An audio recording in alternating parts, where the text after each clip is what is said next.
In the last video, we have discussed about the first two steps of glycogenesis, where glucose has been converted to glucose 6-phosphate under the influence of phosphoglucokinase in presence of Mg2 plus or Mn2 plus as cofactors, and where ATP acts as phosphate donor by donating one phosphate. It became, or it has been converted to ADP.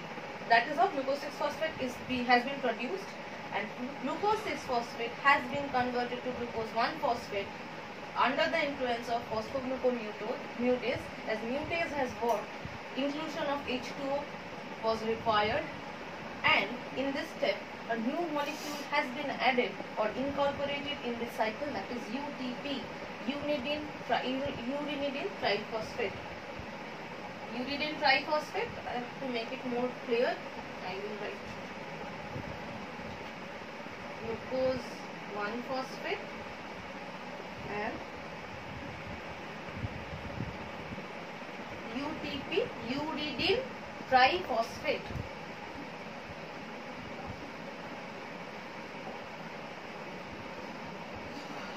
Till here, I hope it is clear to you.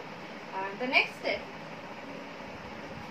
what will be produced? Glucose will combine with UTP, but it is already having one phosphate along with it. How it will combine? So it will release this phosphate and it will make itself free and will combine with UTP. So if a single phosphate will be released, how it will be released? We have already learned it in urea cycle, that when single phosphate is released, and usually when phosphate is donated or is released, a donor is present there or a receiver is present there to receive it or to donate it. But in some cases, donor or receiver is not involved.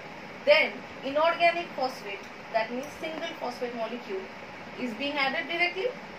Similarly, if receiver is not there, then a single free phosphate molecule will be released as inorganic phosphate or PI.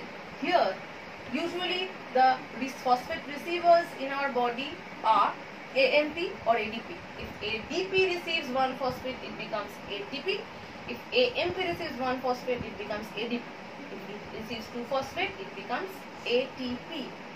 But here, as ADP or AMP is not present or GDP is not present to receive any phosphate, what we will see that phosphate will be released in the form of PI, that is inorganic phosphate. And what will be formed? Glucose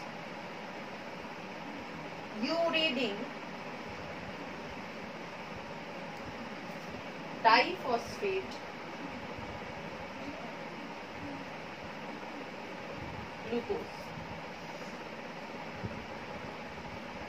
Here, why it has been UDP diphosphate? If I consider this 3-phosphate is already there, that means it is saturated, it is not having any hand free to hold glucose. If glucose is releasing 1-phosphate to combine with it, similarly it needs to do the sacrifice also. It needs to set its one hand free to hold this structure, so it will release 1-phosphate from its structure. That means 3 hand it had. It was holding 3-phosphate in 3 hand. This is U. It was holding P like this. So to set one hand free, it will release 1-phosphate. So this hand will be free, and with it can hold another new molecule, that is glucose. Similarly, so that thing has happened here. PI is released from both glucose 1-phosphate and UTP. So 2 inorganic phosphate has been released, and both of them had set their one bond free each. Okay. Let me move to the next step. Uridine diphosphate glucose has been formed. It is a complex structure formed by combination of these two. Okay.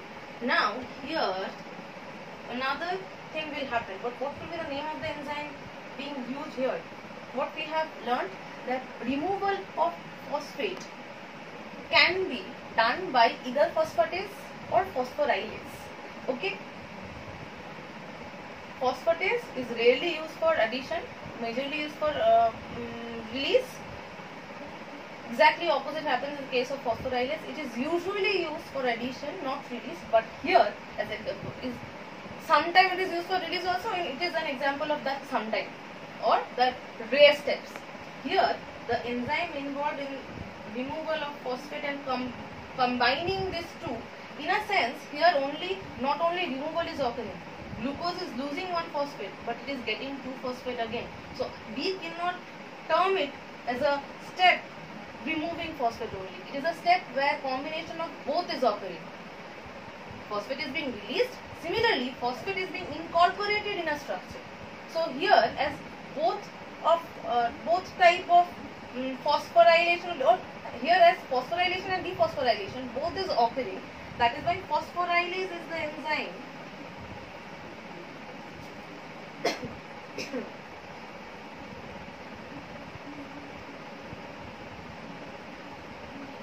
here used for this step.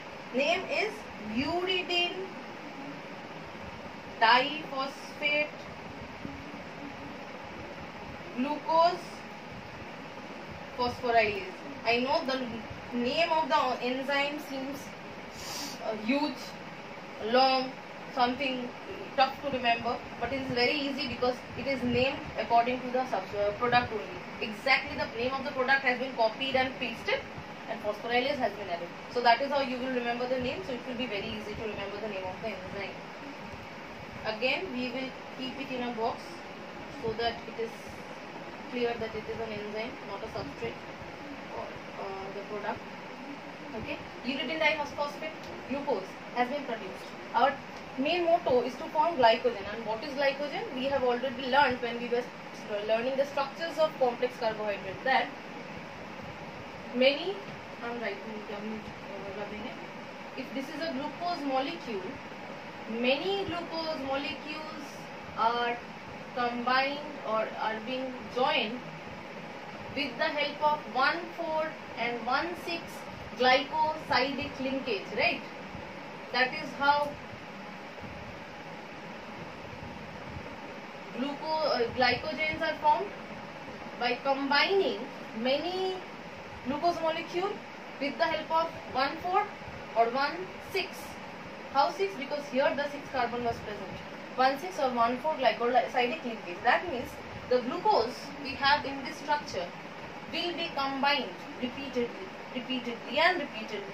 to form a long chain of glycogen, because for production of glycogen we need many glucose molecules arranged with two type of glycosidic linkage, 1,4 and 1,6 in a series.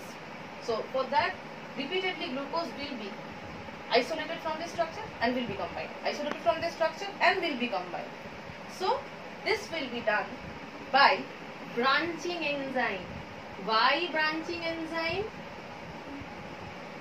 Because branching enzyme will form the 1,4 and 1,6 glycosidic linkage between the glucose molecules and will cause production of that complex structure or that chain of glycogen.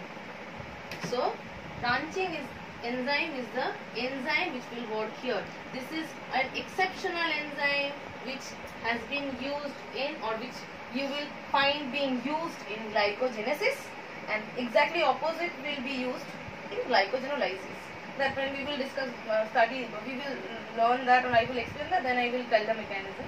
Here, remember the glucose molecules are being combined by 1,4 and 1,6 glycosidic linkage, and for that branching, we need branching enzyme. So here, branching enzyme is used. Problem is, only branching enzyme cannot do this. Branching enzyme will cause formation of the branch or the bond, but as synthesis of new molecule is occurring, we also need synthetase. So two enzymes will work here. One is branching enzyme, another is glycogen synthetase or synthase. Both are correct, because here synthesis of glycogen will occur. So glycogen synthesis and branching enzymes. These two are the enzymes involved in this step. As a result, two products will be formed. One is UDP.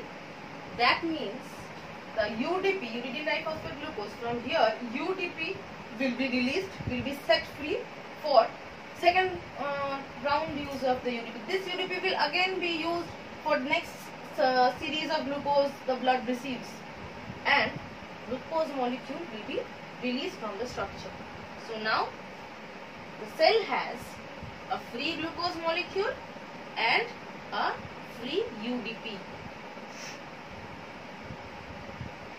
Glycogenesis and glycogenolysis, these two are the two smallest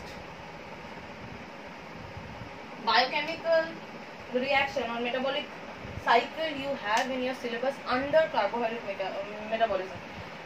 All the remaining metabolic cycles of carbohydrate metabolism are usually long, and it involves more steps than this. This is the smallest one, and glycogenolysis is also similar. Okay. Hope every step is clear to you and is visible.